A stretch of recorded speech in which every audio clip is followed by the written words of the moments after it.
పెద్ద దెబ్బ తాకించుకున్నావు? ఏమైందో చెప్పకుండా అట్లా సీరియస్గా చూస్తే నేనేం అర్థం చేసుకోవాలి? తలకు ఇందాక హాళ్ళ నూనె పెట్టుకున్నది ఎవరు? నేనే. తలకు ఆయిల్ పెట్టుకున్నప్పుడు కింద పోయింది తూడవాలని సెన్స్ లేదా? అంటే నేను ఆయిల్ పెట్టుకుంటే నీకు దెబ్బ తాకిందా? నువ్వు ఆయిల్ పెట్టుకుంటే నేను కింద పడలేదు, కింద పడ్డ ఆయిల్ వల్ల నేను జారి పడ్డా. ఏంటి బాబా అన్న, ఇంకోసారి అన్న. ఎక్కడికి వెళ్తున్నావు? ఓ ఇక్కడున్నావా?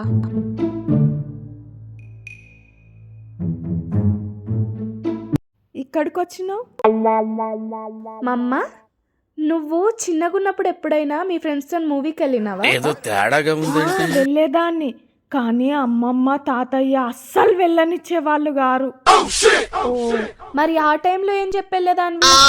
కంబైన్డ్ స్టడీస్ ఉన్నాయని చెప్పి మూవీకి వెళ్ళే వాళ్ళం. ఎందుకంటే మూవీకి వెళ్తా అంటే నన్ను పంపించేవాళ్ళ. జనరేషన్ పేరెంట్స్ చాలా స్ట్రిక్ట్, బయటికి కూడా పంపించేవాళ్ళు గారు. అవును, నేను కూడా విన్నా. అప్పట్లో పేరెంట్స్ చాలా స్ట్రిక్ట్ అంట. అసలు బయటికి కూడా వెళ్ళనిచ్చే వాళ్ళు కాదంట. వాళ్ళ ఫ్రెండ్స్తో కూడా మాట్లాడనిచ్చే వాళ్ళు కాదంట. ఇప్పటి పేరెంట్స్ అస్సలు అట్లా కాదు, చాలా మెచ్యూర్డ్గా ఉంటారు. అట్లా బయటికి వెళ్తా అనన్న ఏం పంపేయకుండా ఉండరు. అవునవును. సరే కానీ మా అమ్మ, ఈరోజు 6 o'clockకి మా ఫ్రెండ్స్తో గెట్ టుగెదర్ ఉంది, వెళ్ళొచ్చా? నన్ను మ్యానిపులేట్ చేసింది దీనికే అని నాకు తెలీదా? దీన్ని ఎట్లా తిప్పి కొట్టాలో నాకు తెలుసు. ఏంటి మమ్మ ఆలోచిస్తున్నావు? మెచ్యూర్డ్గా ఆలోచించి చెప్పు. అదే చెప్తున్నా, ఈ మధ్యలో పిల్లలు కూడా చాలా మెచ్యూర్డ్ అయ్యిండ్రు. మోడర్న్ జనరేషన్లో పిల్లలు పేరెంట్స్ ఇద్దరు కలిసి గెట్ టుగెదర్ చేసుకుంటున్నారు. సరే నేను కూడా వస్తా మీ గెట్ టుగెదర్కి, వెళ్దాం పదా.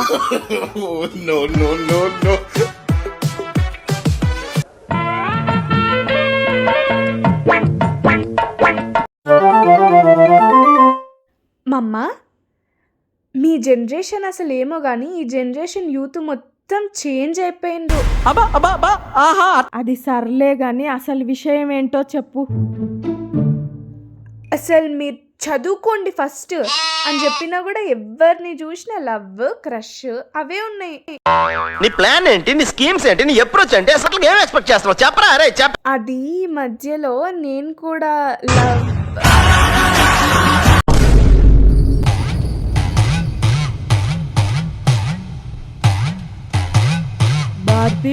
భారతి ఏం చేస్తున్నావు? నీ జడ బాగుంది. రాజేశ్వర్ అక్క, రండి రండి. మస్తు షేడ్స్ ఉన్నారా నీ. ఇప్పుడు కూర్చొని మాట్లాడేటంత టైం లేదు కానీ ఇంట్లోకి గెస్టులు వచ్చిండ్రు. టీ పౌడర్ అయిపోయింది, కొంచెం ఇవ్వవా? అయ్యో, దానికంత మొహమాటం ఎందుకు అక్క, ఇప్పుడే తీసుకొస్తా.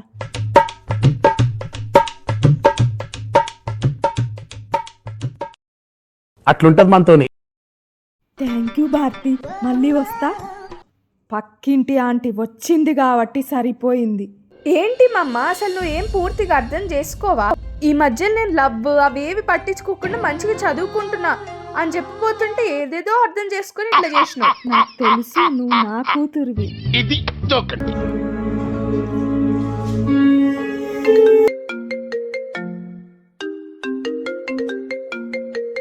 నా ఫోన్ రింగ్ అవుతున్నట్టుంది, ఒక్క నిమిషం. నువ్వు వాగు, నేను లిఫ్ట్ చేస్తా. సరిపోయారు ఇద్దరును. హలో హలో, ఎవరు మాట్లాడట్లేదు ఎందుకు? నేను మాట్లాడితే మమ్మ. ఇది ఒట్టి ట్రయల్ రేనమ్మా. ఎవడ్రా నువ్వు, మాట్లాడతలేవు ఎందుకు? ఇంతకు సరిగా చూడు ఎవరో. 10 నిమిషాలు అవుతుంది. ఎవడ్రా నువ్వు, ఎవతివే నువ్వు? ఎంతసేపు ఇట్లా మాట్లాడకుండా ఉంటారు? ఇది కస్టమర్ కేర్ నెంబర్, కట్ అయ్యి 10 నిమిషాలు అవుతుంది.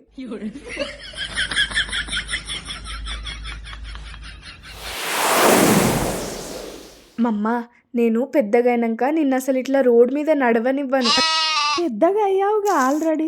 ఇంకా పెద్దగైనాక సర్లే చెప్పు. నీకు పెద్దగైనాక నేను ఒక ఇల్లు కట్టిస్తా. ఇంకా అందులో నీకు శారీస్, మేకప్, నీకు కావాల్సినవన్నీ పెడతా. నేను మంచిగా చూసుకుంటా. ఇంకా నీ చేయి పట్టుకునే చెయ్యి ఎప్పటికి వదలమమ్మా. ఇవే తగ్గించుకుంటే మంచిది.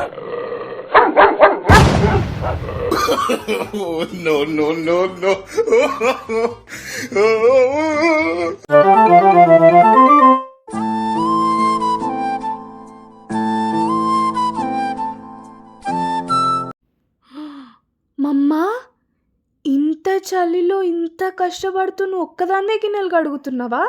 నేనున్నా అని మర్చిపోయినావా? జరుగు, నేను కడుగుతా. వెళ్ళి కూర్చోపో, నువ్వు రెస్ట్ తీసుకోపో, నేను కడుగుతా.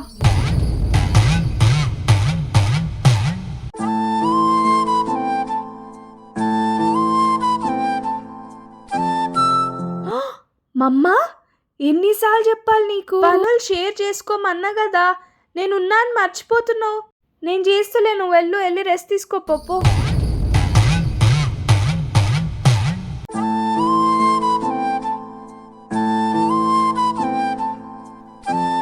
మమ్మా, ఇన్ని బట్టలు నువ్వు ఒక్కదానివే ఉతికినవా?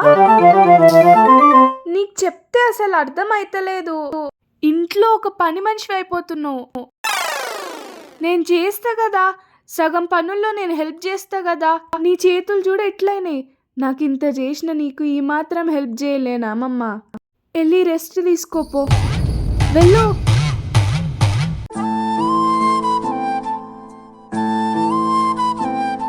మమ్మా, నువ్వు ఇంత కష్టపడుతుంటే నేను చూడలేకపోతున్నామమ్మా. ఇన్ని పనులు నువ్వే చేస్తున్నావు. నాకు బాధ అనిపించదా? హెల్ప్ చేయాలని ఉండదా? నేను చేస్తా, నువ్వు వెళ్ళు. నేను ఏ జన్మల చేసుకున్న పుణ్యమో ఆరాధ్య, నీలాంటి కూతురు నాకు పుట్టింది. నా బుజ్జి, నా కన్నా, నా బుజ్జి నువ్వు. ఏ నిద్రపోతుంటే డిస్టర్బ్ చేస్తావు, పోయి పని చేసుకోపో. నువ్వు నీ డ్రీమ్స్. ఇది డ్రీమా?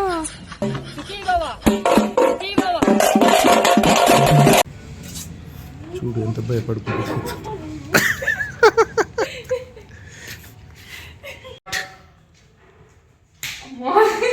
అయ్యో నవీన్,